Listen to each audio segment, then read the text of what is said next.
வணக்கம். இந்திய நேரப்படி காலை 8:30 மணி செய்திகள். முதலில் தலைப்புச் செய்திகளை காணலாம். சித்த மருத்துவ பல்கலைக்கழக மசோதா குறித்த ஆளுநரின் பரிந்துரைகள் நிராகரித்து சட்டசபையில் தீர்மானம். ஆளுநரின் கருத்துக்கள் பேரவையின் மாண்பை குறைக்கக்கூடியது என முதலமைச்சர் மு.க.ஸ்டாலின் குற்றச்சாட்டு. அரசியலில் திடீர் திருப்பம். பாட்டாளி மக்கள் கட்சியின் தலைவர் அன்புமணியுடன் தமிழக தேர்தல் பொறுப்பாளர் வை. ஜெயந்த் பாண்டா சந்திப்பு. வடகிழக்கு பருவமழை தொடங்கிய முதல் நாளிலேயே விடிய விடிய வெளுத்து வாங்கிய கனமழை. கடலூரில் மின்னல் தாக்கி 4 பேர் உயிரிழப்பு. அமெரிக்க ராணுவ மந்திரி பீட் ஹெக்ஸெட் சென்ற விமானத்தின் கண்ணாடி விரிசல். விமானியின் துரித நடவடிக்கையால் விமானம் பாதுகாப்பாக தர இறக்கம். இனி விரிவான செய்திகளை காணலாம். சித்த மருத்துவ பல்கலைக்கழக மசோதா குறித்த ஆளுநரின் பரிந்துரைகள் நிராகரித்து முதல்வர் மு.க.ஸ்டாலின் கொண்டு வந்த தீர்மானம் சட்டப்பேரவையில் அனைத்து கட்சி உறுப்பினர்கள் ஆதரவுடன் ஒருமனதாக நிறைவேற்றப்பட்டது. சென்னை தலைமை செயலகத்தில் சட்டமன்ற கூட்டம் நடைபெற்றது. இதில் தமிழ்நாடு சித்த மருத்துவ பல்கலைக்கழக சட்ட முன்வடிவு குறித்து முதல்வர் மு.க.ஸ்டாலின் பேசியபோது பொதுமக்களின் கருத்தை கேட்டறிந்து மக்கள் நல்வாழ்வுத்துறை அமைச்சரால் பல கட்டங்களில் பரிசீலிக்கப்பட்டு தமிழ்நாடு சித்த மருத்துவ பல்கலைக்கழக சட்ட முன்வடிவில் அச்சடிக்கப்பட்டு பிரதி ஆளுநருக்கு இணைத்து அனுப்பப்பட்டது என கூறினார். ஆளுநர் அரசமைப்பு சட்டத்தின்படி பின்பற்றப்பட்டு வந்த வழக்கமான நடைமுறையை பின்பற்றாமல் சட்ட முன்வடிவில் உள்ள சில பிரிவுகள் குறித்து தன்னுடைய கருத்தை தெரிவித்துள்ளதாக முதல்வர் கூறினார். இது அரசியல் சட்டத்திற்கும் நமது சட்டப்பேரவை விதிமுறைகளுக்கும் முரணானது என்றும் மக்களால் தேர்ந்தெடுக்கப்பட்ட பேரவை உறுப்பினர்களுக்கு மட்டுமே அதில் திருத்தங்களை முன்மொழிய அதிகாரம் உள்ளது எனவும் ஆளுநரிடம் இருந்து வரப்பெற்றுள்ள செய்தியில் இடம்பெற்றுள்ள கருத்துக்களை இந்த மாமன்றம் ஏற்றுக்கொள்ள இயலாது என்றும் கூறினார். தொடர்ந்து பேசிய முதல்வர் ஆளுநர் அனுப்பியுள்ள செய்தியில் இருக்கக்கூடிய அவரின் கருத்துக்கள் மற்றும் பேரவையின் மாண்பை குறைக்கக்கூடியது என்றும் அந்த வார்த்தையை அடங்கிய பகுதிகளை இப்பேரவை நிராகரிக்கிறது என்றும் தீர்மானத்தை முன்மொழிவதாக தெரிவித்தார். மேலும் உறுப்பினர்கள் அனைவரும் இதனை ஒருமனதாக நிறைவேற்றி தர வேண்டும் என முதலமைச்சர் மு.க.ஸ்டாலின் கேட்டுக் கொண்டார். இதனைத் தொடர்ந்து முதல்வர் கொண்டு வந்த தீர்மானம் அனைத்து கட்சி உறுப்பினர்கள் ஆதரவுடன் ஒருமனதாக நிறைவேற்றப்பட்டது. பாட்டாளி மக்கள் கட்சி தலைவர் அன்புமணியை தமிழக தேர்தல் பொறுப்பாளர் நேரில் சந்தித்து பேச்சுவார்த்தை நடத்தினார். தமிழகத்தில் அடுத்த ஆண்டு சட்டமன்ற தேர்தல் நடைபெறவுள்ள நிலையில் தேர்தலை சந்திக்க அனைத்து கட்சிகளும் தயாராகி வருகின்றனர். இந்நிலையில் கூட்டணி கணக்குகளில் அதிமுக பாஜக இடையே மீண்டும் கூட்டணி மலர்ந்திருக்கிறது. இந்த கூட்டணியில் மேலும் சில கட்சிகளை இணைக்க பாமக தலைவர் அன்புமணியை பாஜகவின் தேசிய துணைத் தலைவரும் தமிழக சட்டமன்ற தேர்தல் பொறுப்பாளருமான வை. ஜெயந்த் பாண்டா நேரில் சந்தித்து பேசினார். அப்போது அவர் அன்புமணியிடம் சட்டமன்ற தேர்தல் கூட்டணி தொடர்பாக பேசியதாகவும் அதிமுக பாஜக கூட்டணியில் பாமக இணைய வேண்டும் என்று அழைப்பு விடுத்ததாகவும் கூறப்படுகிறது. இந்த சந்திப்பினால் அரசியலில் திடீர் திருப்பம் ஏற்பட்டுள்ளது. வடகிழக்கு பருவமழை தொடங்கிய முதல் நாளிலேயே விடிய விடிய வெளுத்து வாங்கிய கனமழையினால் கடலூரில் மின்னல் தாக்கி 4 பேர் உயிரிழந்தனர். தமிழ்நாட்டில் வடகிழக்கு பருவமழை தொடங்கிய முதல் நாளிலேயே பல்வேறு மாவட்டங்களில் மழை வெளுத்து வாங்கியது. இந்நிலையில் கடலூரில் மின்னல் தாக்கி 4 பெண்கள் உயிரிழந்த நிலையில் அப்பகுதியில் பெரும் பரபரப்பை ஏற்படுத்தியது. இதனைத் தொடர்ந்து தென் மாவட்டங்களான திருநெல்வேலி, தூத்துக்குடி, தென்காசி ஆகிய இடங்களில் விடிய விடிய அதிக அளவில் மழை பெய்ததால் வெள்ளம் ஏற்பட்டுள்ளது. இதனால் வாகன ஓட்டிகளும் பொதுமக்களும் கடும் அவதிக்குள்ளாகினர். இதையடுத்து சென்னையில் பல்வேறு இடங்களில் நள்ளிரவு முதல் விடிய விடிய கனமழை பெய்து வருகிறது. அமெரிக்க ராணுவ மந்திரி பீட் ஹெக்ஸெட் சென்ற விமானத்தில் விரிசல் ஏற்பட்டதால் விமானம் உடனடியாக தரையிறக்கப்பட்டது. பெல்ஜியம் தலைநகர் பிரசல்ஸில் நேட்டோ கூட்டமைப்பு நாடுகளின் கூட்டம் நடைபெற்றது. இக்கூட்டத்தில் அமெரிக்கா சார்பில் ராணுவ மந்திரி பீட் ஹெக்ஸெட்டும் கலந்து கொண்டார். அதன் பின்னர் அங்கிருந்து தனி விமானம் மூலம் அமெரிக்கா புறப்பட்டார். அப்போது நடுவானில் சென்றபோது விமானத்தின் கண்ணாடியில் விரிசல் ஏற்பட்டது. இதனால் விமானம் இங்கிலாந்து தலைநகர் லண்டன் விமான நிலையத்தில் அவசரமாக தரையிறக்கப்பட்டது. அங்கு தயாராக இருந்த மீட்பு குழுவினர் பீட் ஹெக்ஸெட் உட்பட அனைவரையும் உடனடியாக வெளியேற்றினர். இதில் விமானியின் சாமர்த்தியத்தால் யாருக்கும் காயம் ஏற்படவில்லை என கூறப்படுகிறது. காரைக்காலில் தீபாவளியையொட்டி வெடிகள் வெடிக்கும் போது சிறார்களுக்கு கண் பாதிப்பு ஏற்படாமல் காக்க மாவட்டம் முழுவதும் 6000 பாதுகாப்பு கண் கண்ணாடிகள் வழங்கும் திட்டத்தை மாவட்ட ஆட்சியர் ரவி பிரகாஷ் தொடங்கி வைத்தார். கடந்த ஆண்டு காரைக்கால் மாவட்டத்தில் தீபாவளியையொட்டி பட்டாசு வெடிக்கும் போது பல சிறுவர்களின் கண்களில் பட்டு காயமடைந்தனர். அவர்கள் அரசு மருத்துவமனையில் அனுமதிக்கப்பட்டு சிகிச்சையும் பெற்றனர். கடந்த ஆண்டை போல் இந்த ஆண்டும் விபத்து ஏதும் ஏற்படாமல் இருப்பதற்காக காரைக்கால் மாவட்ட நிர்வாகம் ஒரு ஏற்பாட்டை செய்துள்ளது. அதன்படி மாவட்ட ஆட்சியர் ரவி பிரகாஷ் சுமார் 6000 பாதுகாப்பு கண்ணாடிகளை சிறுவர் சிறுமிகளுக்கு வழங்கினார். இந்த கண்ணாடியை அணிந்துதான் வெடிவெடிக்க வேண்டும் என்றும் அறிவுறுத்தினார். இந்த பாதுகாப்பு கண்ணாடி மாவட்டம் முழுவதும் தொகுதி வாரியாக சட்டமன்ற உறுப்பினர் வழியாக சிறுவர்களுக்கு வழங்கப்பட உள்ளதாக தெரிவித்தார். இந்த திவாலி எல்லாருக்கும் சேஃபா கொண்டாடணும் சொல்லி எங்க டிஸ்ட்ரிக்ட் அட்மினிஸ்ட்ரேஷன் மாவட்ட ஆட்சியர் சார்பா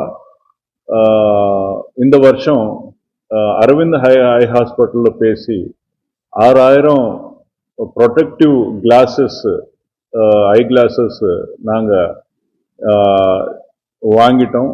இது தொகுதி வைஸா ஒரு தொகுதிக்கு ஒரு 1000 கிளாஸஸ் நாங்கள் எம்எல்ஏ ஆஃபீஸ் மூலமா டிஸ்ட்ரிபியூஷன் பண்ணணும் சொல்லி நாங்கள் எம்எல்ஏஸ் எல்லாருக்கும் ரெக்வஸ்ட் பண்ணிட்டோம். அவரு ஹாப்பியா இந்த இது பார்ட்டிசிபேட் பண்றதுக்கு அவருடைய வில்லிங்னஸ் தெரிவிச்சிருக்காங்க. இந்த ப்ரொடெக்டிவ் கிளாஸஸ் முக்கியமா குழந்தைக்கு சில்ட்ரனுக்கு சேஃப்டிக்காக நாங்க கொடுக்கிறோம். சித்தேரி ஊராட்சியில் ரயில்வே நிர்வாகத்தின் அனுமதி பெற்று 25 ஆண்டுகளுக்கு பிறகு ரூபாய் 53 லட்சம் மதிப்பீட்டில் தார் சாலை அமைக்கும் பணிகளை நெமிலி ஒன்றிய சேர்மன் வடிவேலு தொடங்கி வைத்தார். ராணிப்பேட்டை மாவட்டம் நெமிலி ஊராட்சி ஒன்றியத்திற்குட்பட்ட சித்தேரி ஊராட்சியில் கீழ்கண்டிகை மற்றும் அண்ணாநகர் கிராமத்தின் வழியாக சித்தேரி மற்றும் பருத்திப்புத்தூர் ஊராட்சியை இணைக்கும் முக்கிய இணைப்பு சாலை கடந்த 2002ஆம் ஆண்டு அமைக்கப்பட்டது.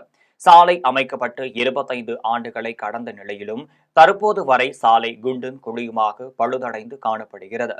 இந்நிலையில் பலகட்ட முயற்சிக்கு பின்னர் சித்தேரி ஊராட்சி மன்ற தலைவர் கலைச்செழியன் சாலை அமைப்பதற்கு ரயில்வே நிர்வாகத்திற்கும் உரிய கட்டணமாக ரூபாய் 5 லட்சம் செலுத்தி ரயில்வே நிர்வாகத்தின் அனுமதியை பெற்றார். இதையடுத்து நடைபெற்ற ஒன்றிய கவுன்சில் கூட்டத்தில் தீர்மானம் நிறைவேற்றப்பட்டு ஒன்றிய பொது நிதியிலிருந்து ரூபாய் 53 லட்சம் நிதியை ஒன்றிய பெருந்தலைவர் வடிவேலு ஒதுக்கீடு செய்தார். இதனைத் தொடர்ந்து சித்தேரி கீழ்கண்டிகை மற்றும் அண்ணாநகர் சாலையில் தார் சாலை அமைக்கும் பணிக்கான துவக்க விழா சித்தேரி ஊராட்சி மன்ற தலைவர் கலைஞ்செழியன் தலைமையில் நடைபெற்றது. விழாவில் சிறப்பு அழைப்பாளராக நெமிலி ஒன்றிய பெருந்தலைவர் வடிவேலு கலந்து கொண்டு பூமி பூஜையிட்டு தார் சாலை அமைக்கும் பணியை தொடங்கி வைத்தார். 25 ஆண்டுகளுக்கு முன்னர் அமைக்கப்பட்ட சாலை தற்போது புதிதாக அமைக்கப்படுவதை அறிந்த பொதுமக்கள் தமிழ்நாடு முதலமைச்சர் மு.க.ஸ்டாலின், அமைச்சர் காந்தி மற்றும் சேர்மன் வடிவேலு ஆகியோருக்கு நன்றி தெரிவித்தனர். நிகழ்ச்சியில் ஒன்றிய குழு உறுப்பினர் சுப்பிரமணி, ஊராட்சி மன்ற துணைத் தலைவர் தனசேகர், அவைத் தலைவர் புருஷோத்தமன், முன்னாள் ஒன்றிய கவுன்சிலர் சின்னப்பா, சித்தேரி வார்டு உறுப்பினர்கள் ஆஷா பாஸ்கர், சீலா ரமேஷ், சிவகாமி ஜெகதீசன், விஜி, அருள், ரஞ்சித்குமார் மற்றும் குப்புசாமி, ஜெயபால், கபாலி, ஜெகதீசன், டெல்லி, அண்ணாமலை, மணி, குருநாதன், வெங்கடேசன், ராஜா, பரத்ராஜ், தணிகாசலம், ஜெகதா, கோமதி உட்பட பொதுமக்கள் பலர் கலந்து கொண்டனர். புதுச்சேரி கல்வித்துறையில் பணிபுரியும் ஒப்பந்த ஆசிரியர்கள் பணியை நிரந்தரம் செய்ய கோரி ஆர்ப்பாட்டத்தில் ஈடுபட்டனர். புதுச்சேரியில் கல்வித்துறையில் பணிபுரியும் ஒப்பந்த ஆசிரியர்களின் பணியை நிரந்தரமாக்க நீதிமன்றம் உத்தரவிட்டது. இந்நிலையில் நீதிமன்ற உத்தரவின்படி பணி நிரந்தரம் செய்ய கோரி ஒருங்கிணைப்பு குழு தலைவர் பாலகுமார் தலைமையில் ஆசிரியர்கள் ஆர்ப்பாட்டத்தில் ஈடுபட்டனர்.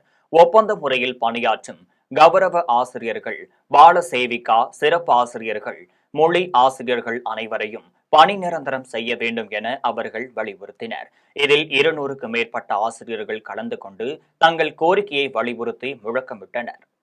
வேலூர் மாவட்டம் கொடியாத்தத்தில் பெய்த மழையால் தண்ணீர் தேங்கியுள்ள நிலையில் பொதுமக்கள் கடும் அவதிக்குள்ளாகினர்.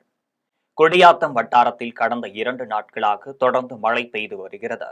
இதனால் மழை நீருடன் கழிவு நீர் கலந்து வீதிகளில் குளம் போல் தேங்கியுள்ளது. கொண்டாசமுத்திரம் ஊராட்சியில் பல பகுதிகளில் மழைநீர் செல்ல முடியாமல் தேங்கியுள்ளது. இதனால் அப்பகுதி மக்கள் ஊராட்சி ஒன்றிய அலுவலகத்தை முற்றுகையிட்டு போராட்டத்தில் ஈடுபட்டனர். தேங்கிய தண்ணீரை வெளியேற்ற கோரி முழக்கமிட்டனர். ஊராட்சி ஒன்றிய தலைவர் சத்யானந்தம் முற்றுகையில் ஈடுபட்டவர்களிடம் பேச்சுவார்த்தை நடத்தினார். இதனை அடுத்து பொதுமக்கள் அங்கிருந்து கலைந்து சென்றனர். திண்டுக்கல் மாவட்டம் கொடைக்கானலில் சாலையின் நடுவே உள்ள மின்கம்பத்தை அகற்றாமலேயே சிமெண்ட் சாலை அமைத்தவர்கள் மீது உரிய நடவடிக்கை எடுக்க வேண்டும் என்று பொதுமக்கள் கோரிக்கை வைத்துள்ளனர். கொடைக்கானல் வேல்பட்டி ஊராட்சியில் பேத்துப்பாறைக்கு செல்லும் சாலையின் நடுவே உள்ள மின்கம்பத்தை அகற்றி தருமாறு மின்வாரிய அதிகாரிகளுக்கு கோரிக்கை விடுத்தனர். மின்சாரத்துறையினர் மின்கம்பத்தை அகற்றாத காரணத்தால் ஒப்பந்தக்காரர்கள் மின்கம்பத்தை அகற்றாமலேயே சாலை பணியை முடித்துள்ளனர். இதனால் இரவு நேரத்தில் பயணிக்கும் வாகனங்கள் விபத்துக்குள்ளாகும் சூழல் ஏற்பட்டுள்ளது. மேலும் சாலை அமைக்கும் பணியை அதிகாரிகள் யாரும் கண்டு கொள்ளாமல் இருப்பதாகவும், இதுபோல கடமைக்கு சாலை அமைக்கும் ஒப்பந்தக்காரர்கள் மற்றும் அதிகாரிகள் மீது உரிய நடவடிக்கை எடுக்க வேண்டும் என்று பொதுமக்கள் கோரிக்கை வைத்துள்ளனர். சேலம் மாவட்டம் தலைவாசலில் வீடுகளில் கொள்ளையடித்ததுடன் பெண்ணிடம் நகை பறித்த வழிப்பறி கொள்ளையர்கள் குறித்து காவல்துறையினர் விசாரணை நடத்தி வருகின்றனர். சேலம் மாவட்டம் தலைவாசலில் பூட்டியிருந்த அடுத்தடுத்து 4 வீடுகளில் கொள்ளையர்கள் கைவரிசை காட்டியுள்ளனர்.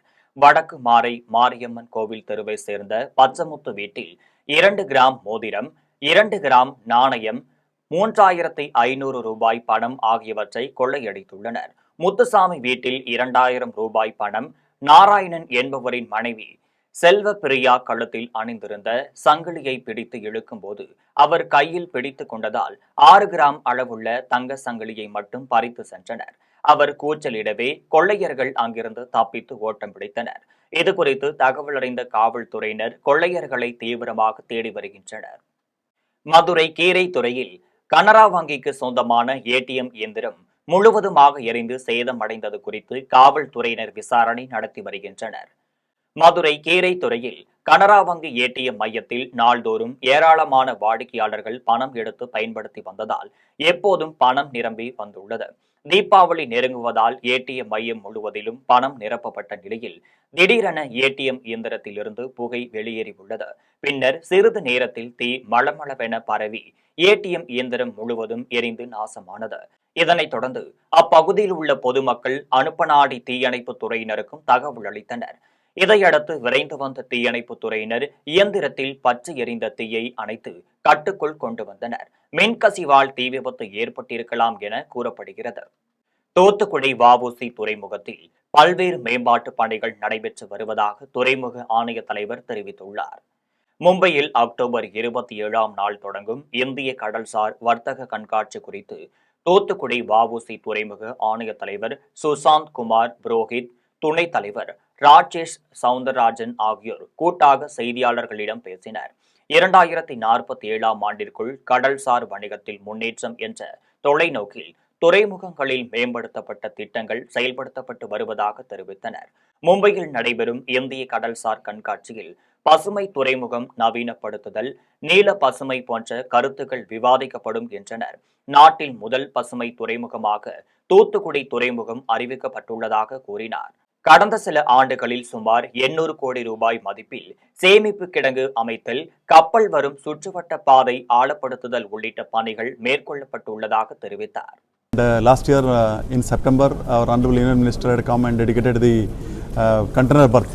So we have got state-of-art cargo handling facilities, and of course lot of other cargo enhancement capacity plan is on the way. And also last February, Honorable Prime Minister had laid the foundation stone for our outer harbour project, and for which we are hopeful that we will be starting this work by coming March. And on the green side also a lot of work we have been doing. Virudhachalam அருகே வேப்பூர் அடுத்துள்ள கழுதூர் கிராமத்தில் இடி மின்னல் தாக்கியதில் விளைநிலத்தில் வேலை பார்த்து கொண்டிருந்த 4 பெண்கள் சம்பவ இடத்திலேயே உயிரிழந்த சம்பவம் அப்பகுதியில் பெரும் சோகத்தை ஏற்படுத்தியது. கடலூர் மாவட்டம் வேப்பூரை அடுத்த கழுதூர் கிராமத்தில் 5க்கும் மேற்பட்ட விவசாய பெண்கள் சோளம் விளைநிலத்தில் விவசாய பணியில் ஈடுபட்டனர். இந்நிலையில் மாலை வேளையில் வேப்பூர், கழுதூர் மற்றும் சுற்றுவட்டார பகுதிகளில் இடி மின்னலுடன் கூடிய பலத்த மழை பெய்தபோது திடீரென மின்னல் தாக்கியதில் சோளம் விளைநிலத்தில் வேலை பார்த்து கொண்டிருந்த விவசாய பெண்கள் கனிதா, ராஜேஸ்வரி, பாரிஜாதம், சின்ன பொண்ணு ஆகிய 4 பேர் சம்பவ இடத்திலேயே பரிதாபமாக உயிரிழந்தனர். இது குறித்து தகவல் அறிந்து சம்பவ இடத்திற்கு விரைந்து வந்த கடலூர் மாவட்ட காவல்துறை கண்காணிப்பாளர் ஜெயக்குமார் இறந்தவர்களின் உடலை மீட்டு பிரேத பரிசோதனைக்காக விருத்தாச்சலம் அரசு மருத்துவமனைக்கு அனுப்பி வைத்தார். மேலும் வழக்கு பதிவு செய்து விசாரணை மேற்கொண்டார். ஆரணி அடுத்த சென்னாத்தூர் லாடவரத்தில் மின்னல் தாக்கி இளைஞர் சம்பவ இடத்திலேயே உயிரிழந்த சம்பவம் அப்பகுதியில் பெரும் சோகத்தை ஏற்படுத்தியுள்ளது. திருவண்ணாமலை மாவட்டம் ஆரணி மற்றும் அதன் சுற்றியுள்ள பகுதிகளில் கடந்த சில நாட்களாகவே மாலை வேளையிலும் இரவு நேரங்களிலும் இடியுடன் கூடிய கனமழை பெய்து வருகிறது. இந்நிலையில் மாலையில் இடியுடன் கூடிய பெய்த கனமழையால் ஆரணி அடுத்த சென்னாத்தூர் லாடவரம் பகுதியைச் சேர்ந்த பிசிஏ மாணவர் ஏழுமலை என்பவர் விவசாய நிலத்தில் கட்டி வைத்திருந்த மாடுகளை ஓட்டி வர செல்லும் வழியில் மழைக்காக மரத்தடியில் ஒதுங்கிய போது எதிர்பாராத விதமாக இளைஞர் ஏழுமலை மீது மின்னல் தாக்கியதில் சம்பவ இடத்திலேயே அவர் உயிரிழந்தார். இது குறித்து தகவல் அறிந்து சம்பவ இடத்திற்கு சென்ற கிராமிய காவல்துறையினர் ஏழுமலையின் உடலை மீட்டு பிரேத பரிசோதனைக்காக ஆரணி அரசு மருத்துவமனைக்கு அனுப்பி வைத்தனர். மேலும் வழக்கு பதிவு செய்து விசாரணை மேற்கொண்டு வருகின்றனர். தீபாவளி பண்டிகையை முன்னிட்டு சிறுவர்களுக்கு ஏற்படும் கண் காயங்களுக்கு சிகிச்சை அளிக்க மதுரை வாசன் கண் மருத்துவமனை இலவச கண் சிகிச்சை முகாமை ஏற்படுத்தியுள்ளது.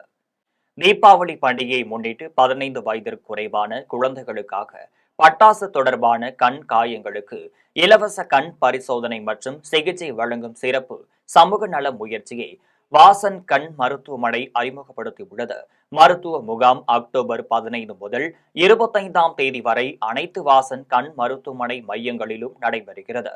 இதுகுறித்து மதுரை அண்ணா நகரில் செயல்பட்டு வரும் வாசன் கண் மருத்துவமனையின் கண் மருத்துவ நிபுணர்கள் தெரிவிக்கையில், தேதி வரைக்கும் ஒரு 10 டேஸ்க்கு குழந்தைகள் எஸ்பெஷலி 15 வயசு 16 வயசுக்குள்ள குழந்தைங்களுக்கு யூஸ்வலி தீபாவளினாலே இந்த பட்டாசு மெயினாக கண்ணில் அடிபடுறது, நிறைய குழந்தைங்களுக்கு கண் பார்வையே ஃபுல்லாக கம்ப்ளீட்டாக இழக்கிறாங்க நிறைய நேரம் பார்க்கும்போது. எஸ்பெஷலி இந்த வருமான வரி இதுக்குள்ள கம்மியாக இருக்கிறவங்கலாம் பார்த்தீங்கன்னா கொஞ்சம் அவங்களோட அஃபோர்டபிலிட்டி இல்லை, நிறைய நல்ல குவாலிட்டி ட்ரீட்மெண்ட் கிடைக்க மாட்டேங்குது. அதனால் நிறைய குழந்தைகள் பார்த்தீங்கன்னா வருஷத்துக்கு வந்து கிட்டத்தட்ட எங்களுக்கு ஒவ்வொரு ஹாஸ்பிட்டலுக்குமே குறைஞ்சது கிட்டத்தட்ட ஒரு 10 குழந்தைகள் வருவாங்க மினிமம் கண்ணில் அடிபட்டு கண்ணு பெர்மனண்டாகவே லாஸ் ஆகிறதுக்குள்ள அந்த மாதிரி வந்திருக்காங்க. ஸோ ஒரு குட்வில் ஜெஸ்டரா 15 இயர்ஸ்க்குள்ள இருக்கிற குழந்தைகள் எல்லாருக்குமே பட்டாசு அடிபட்டு கண்ணில் வரவங்க எல்லாருக்குமே complete free treatment including consultation, any surgery எது வந்தாலும் எங்களோட 175 பிரான்ச்லையுமே ஆல் ஓவர் இந்தியாவில் இருக்கிற 170 பிரான்ச்சஸ்லையுமே நாங்கள் வந்து ஃப்ரீயாக ட்ரீட்மெண்ட் கொடுக்கறத we have just announcing it. வால்பாறையில் உள்ள அரசு கலை மற்றும் அறிவியல் கல்லூரி வளாகத்தில் பல்வேறு விளையாட்டுப் போட்டிகள் நடைபெற்றது. கோவை மாவட்டம் வால்பாறையில் உள்ள அரசு கலை மற்றும் அறிவியல் கல்லூரி மைதானத்தில் கால்பந்து, கைப்பந்து, ஓட்டப்பந்தயம் உள்ளிட்ட பல்வேறு போட்டிகள் நடைபெற்றது. போட்டிகளில் வால்பாறையில் உள்ள அரசு பள்ளி மற்றும் கல்லூரி மாணவர்கள் தனித்தனி குழுக்களாக கலந்து கொண்டு தங்களின் திறமைகளை வெளிப்படுத்தினர். இந்நிலையில் போட்டிகளில் வெற்றி பெற்ற மாணவர்களுக்கும் சான்றிதழ்கள் மற்றும் பரிசு கோப்பைகளை வால்பாறை காவல் ஆய்வாளர் ராமச்சந்திரன் மற்றும் கல்லூரி பேராசிரியர் பெரியசாமி ஆகியோர் வழங்கி வாழ்த்து தெரிவித்தனர். முன்னதாக வால்பாறை காவல் நிலைய ஆய்வாளர் ராமச்சந்திரன் பேசினார். அப்போது மாணவர்கள் கல்வியுடன் விளையாட்டிலும் சமமான கவனம் செலுத்த வேண்டும், உடல் வலிமையும் மன வலிமையும் பெற்ற விளையாட்டுகளில் முழு கவனத்துடன் ஈடுபட வேண்டும் என்றும், விளையாட்டால் மட்டுமே உடலும் மனமும் வலிமை பெற முடியும் என்றும், வலிமையின் மூலம் மாணவர்கள் கல்வியில் சாதனை படைக்க முடியும் என்றும் ஆய்வாளர் ராமச்சந்திரன் தெரிவித்தார். கோவையில் கடந்த 3 நாட்களாக பெய்து வரும் கனமழையின் காரணமாக சாலைகளில் மழைநீர் தேங்கியுள்ளதால் போக்குவரத்து பாதிக்கப்பட்டுள்ளது. கோவையில் கடந்த ஒரு வாரத்திற்கு மேலாக வெயில் வாட்டி வதைத்த நிலையில் கடந்த 3 நாட்களாக பிற்பகலில் மழை பெய்து வருகிறது. இதனால் சாலைகளில் உள்ள பள்ளங்களில் மழைநீர் குளம் போல் தேங்கி வழிந்தோடுகிறது. இதனால் கடுமையான போக்குவரத்து பாதிப்பு ஏற்பட்ட நிலையில் பள்ளி மாணவர்கள், பொதுமக்கள் சிரமம் அடைந்து வருகின்றனர். இந்நிலையில் கோவை மாநகராட்சி ஊழியர்கள் கடுமையாக உழைத்தாலும் வரும் முன் காக்க மாநகராட்சி தவறிவிட்டது என்று பொதுமக்கள் மற்றும் சமூக ஆர்வலர்கள் குற்றம் சாட்டுகின்றனர். ஜெயங்கொண்டம் தாலுகா அலுவலகத்தில் அரசு ஊழியர்கள் சங்கங்களின் சார்பில் ஆர்ப்பாட்டம் நடைபெற்றது. அரியலூர் மாவட்டம் ஜெயங்கொண்டம் தாலுகா அலுவலகத்தில் அரசு ஊழியர்கள் சங்கங்களின் சார்பில் ஆர்ப்பாட்டம் நடைபெற்றது.